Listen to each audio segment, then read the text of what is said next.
Dear students, हमने Fourier transformation topic start किया था पढ़ना, और फूरियर ट्रांसफॉर्म का फॉर्मूला आपको याद हो गया होगा। I think it is X of omega is equal to integration from minus infinity to infinity x T E to the power minus J omega T D T. ये Fourier transform का formula है। उसमें X T की value substitute करके, integration करके, limit substitute करने से हमको आउटपुट मिलता है फूरियर ट्रांसफॉर्मेशन रिजल्ट। नाउ जैसे फूरियर ट्रांसफॉर्मेशन के कुछ मेरिट्स हैं, उसके कुछ डीमेरिट्स भी हैं। तो ये स्क्रीन में आपको दिख रहे हैं मेरिट्स एंड डीमेरिट्स, आप इसको नोट डाउन कर सकते हैं। Now let us see some examples, क्योंकि फूरियर ट्रांसफॉर्मेशन के एग्जांपल्स बहुत इंपॉर्टेंट हैं, कंसेप्ट आपका और क्लियर होगा।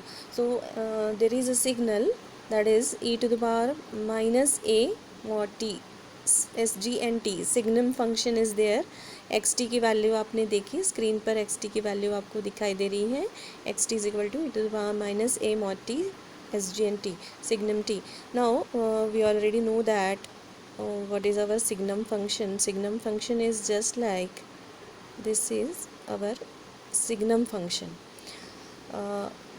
ये इवन और quadrant number 1 and quadrant number 3 में होता है सिग्नल।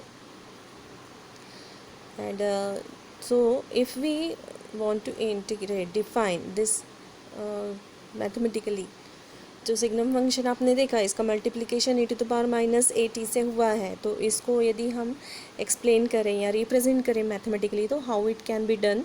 ये for t is equal to zero its value will be zero, for t less than 0 its value will be minus e to the power a t, and for t greater than 0 its value will be plus e to the power minus a t, because we will substitute the value of t, it will be plus or minus. So and as we already know, signum function जो अभी हमने देखा था उसके according, though we can define the signal like this. So defining the signal and sketching of the signal is very important for this. Now we know that x of omega is the Fourier transform of xt. So x of omega का formula मैंने अभी आपको बताया, उसको निकालने के लिए we will substitute the value of x T. So x T के हमारे पास 3 लिमिट्स हैं। एक टी इज इक्वल टू 0 के लिए इंटीग्रेशन 0 हो जाएगा, तो उसको हम नहीं मेंशन करेंगे। For negative value of t the limit will be minus infinity to 0. For positive value of t limit will be from 0 to infinity. So first value जो हमारा था minus e to the power a t, और formula का e to the power minus J omega T D t. Second limit plus e to the power minus A t into e to the power minus J omega T D t.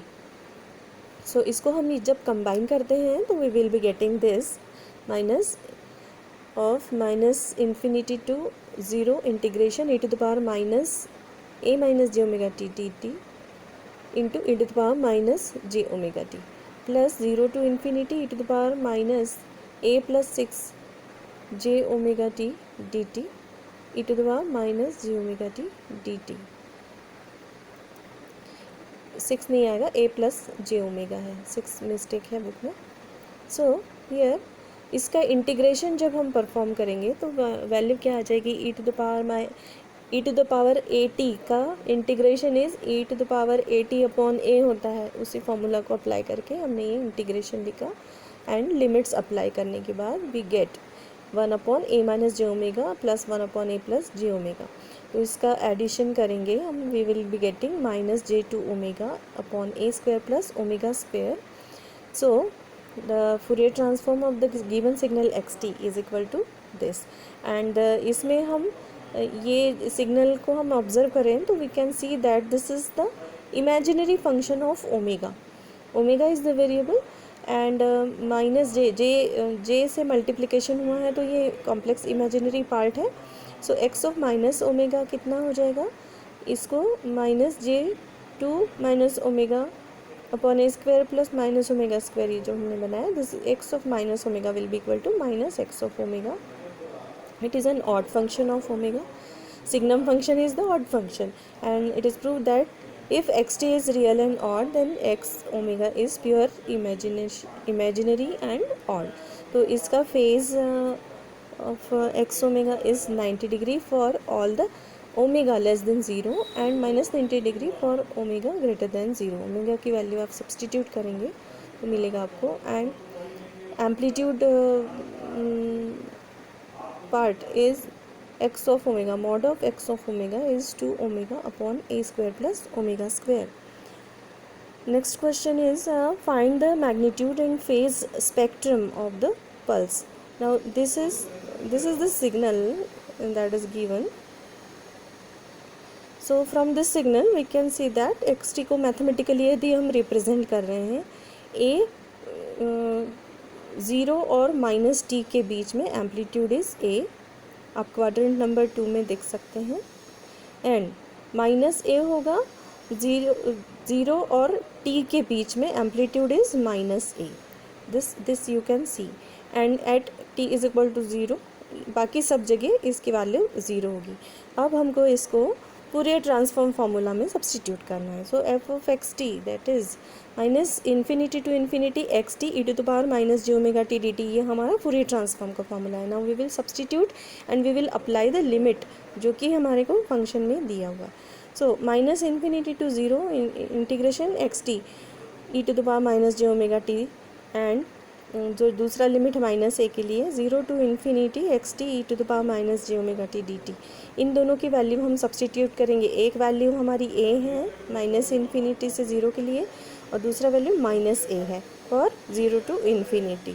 So in this case we will be having, हम x T की value substitute करेंगे first integration term में a, second integration में -a, and then we will get, अब हम changing t by -t in the first integration, जो limit था हमारा -t से 0 को, उसको हमने चेंज कर दिया।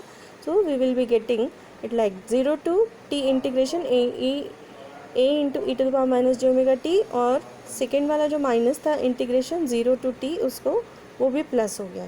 तो हमारा इंटीग्रेशन क्या हो गया, a कॉमन निकाला, 0 to t integration e to the power minus J omega t minus e to the power minus J omega T D t, and this is equal to j2a upon omega into bracket 1 minus cos omega t. So substitute करने के बाद, limit substitute करने के बाद, तो magnitude कितना हो जाएगा, mod of x omega that is 2 upon omega into 1 minus cos omega t, and omega part this magnitude, and the phase part is tan inverse of imaginary x omega upon real x of omega. So this is equal to tan inverse 2a upon omega 1 minus cos omega t upon 0. So its magnitude, इसके magnitude को यदि हम plot करते हैं तो it is pi/2 for all omega positive and minus pi/2 for all omega as negative. So this is the plot of the magnitude in the diagram, you can see. So this is the magnitude, this is the phase spectrum for the given signal. So I will be giving you the assignment for this class.